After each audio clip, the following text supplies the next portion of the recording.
Woman removes painting varnish, uncovers husband's 50-year-old secret.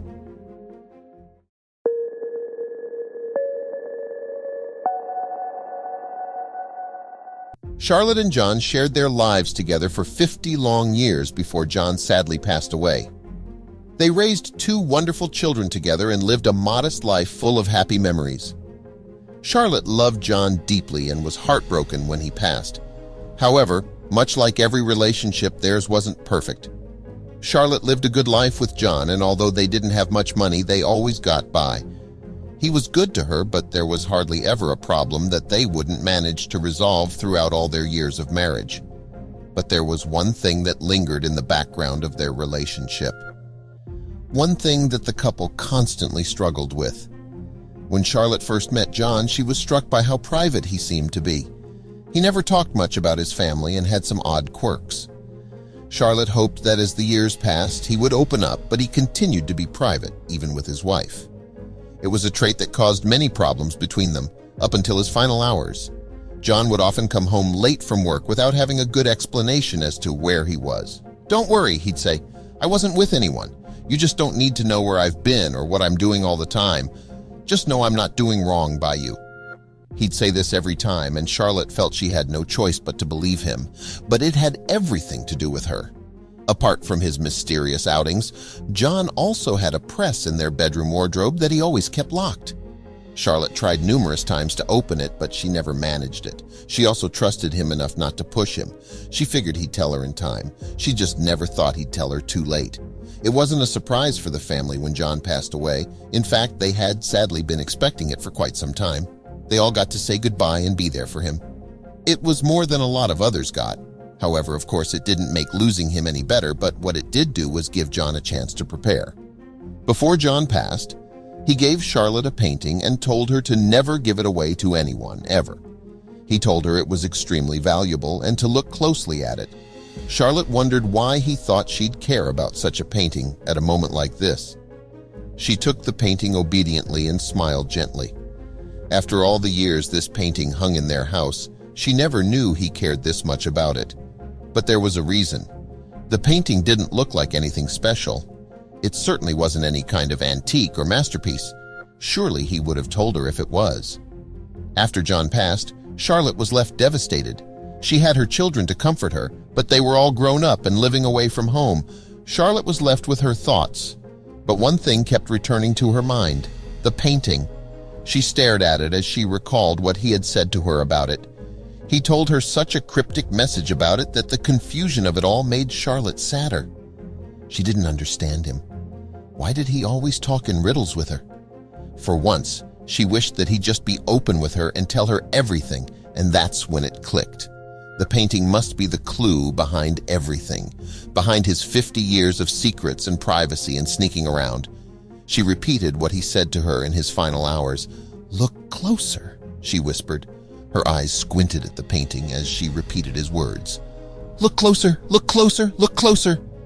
She got to her feet and walked over to the painting. Charlotte felt like he had given her a final task as his wife. Maybe this was the answer to all the secrecy over the past 50 years. Charlotte took the painting off the hook on the wall, carefully put it in a bag, and got into her car. She was going to solve this riddle no matter what it took. When Charlotte gave the painting to an art assessor, she was told exactly what she had expected. It was worthless. Still, "Are you sure? Can you look again?" Charlotte pleaded, hoping that she was somehow wrong. Her late husband told her it was valuable. If it wasn't, why would he say that? Returning home with the painting, Charlotte felt deflated, but she wasn't ready to give up yet. She poured some coffee and thought of her next move. That's when she remembered to always get another opinion when it came to these things. There was a chance that man was wrong. So she called a friend. Her friend Tony was an amateur art restorer. He agreed to take a look at it and give her a second opinion. Within a moment's notice, Charlotte was at his house with the painting. She told him what the previous art assessor had said to her and explained that it just didn't make sense. Knowing Charlotte's late husband himself, Tony agreed that something was off. Tony knew John for years, and he knew him to be an honest, quiet character who wouldn't say anything that he didn't mean or that wasn't true. There had to have been something special about this painting. It was too out of character for John to say something like that in his dying breaths and not mean it. Now Tony was determined to study this piece of art. It wasn't long before Tony realized that the painting had an unusually thick layer of varnish on top of an already unusually thick layer of paint. He looked closer at the painting and carefully studied the curvature of the brushstrokes. He traced the paint lightly with his microscope until he noticed that something definitely wasn't right. He grabbed his blue light torchlight and shined it over the problematic area. His forehead was sweating in the heat of his studio. Charlotte was waiting anxiously in his living room, sipping on a sweet tea. There were abrupt rises in the paint where it wouldn't occur naturally. Something was definitely hiding underneath. Tony called Charlotte to come over and look at what he discovered. Then he slowly and meticulously started to break through the paint, being careful not to cause too much damage. Charlotte watched in amazement as a small, obscure piece of paper came into view. Tony carefully freed it from the painting. On the front was Charlotte's name, written in her late husband's handwriting. Her face went pale. Charlotte reached for the piece of paper and turned it around. Her husband had written an address she recognized and a code. Her mind raced. The address belonged to a local bank. After thanking Tony profusely, Charlotte raced to her car and drove to the address stated. When Charlotte asked an employee at the bank for help and showed him the note, his reaction took her by surprise. He stumbled onto his feet and asked her to follow him. When he took her into the back towards a high-security room, she thought she was in trouble. But when he led her to a big safe in the center of the marble-laced room, her mouth fell open. The employee asked her to place her finger on the safe scanner and a green light appeared. The safe door opened, and there before her eyes lay another note addressed to her name. The tears flowed steadily as Charlotte recognized her late husband's handwriting once more. She asked the employee for a moment while she read his letter. The letter was long. It was also one of the most heartfelt letters she had ever received from him. As she read, all the secrets he had kept from her for years finally came bubbling to the surface. First, John explained the safe and why the insane amount of money it contained was in his possession. John worked as a carpenter, but he also had another job, his real job that Charlotte had no idea about. Charlotte knew that John had a wealthy uncle who was a renowned painter, but she thought all of his paintings had already been sold. That wasn't the case.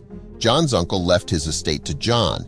His inheritance included his entire work of paintings that John continued to auction and take care of on the side of his carpentry career. The money was partly his inheritance and partly the money he earned selling his paintings and prints.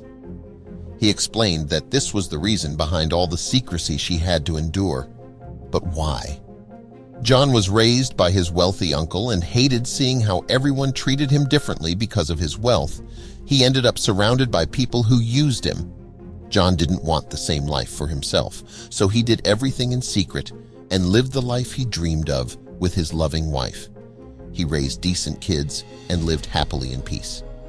Charlotte couldn't help but smile through her tears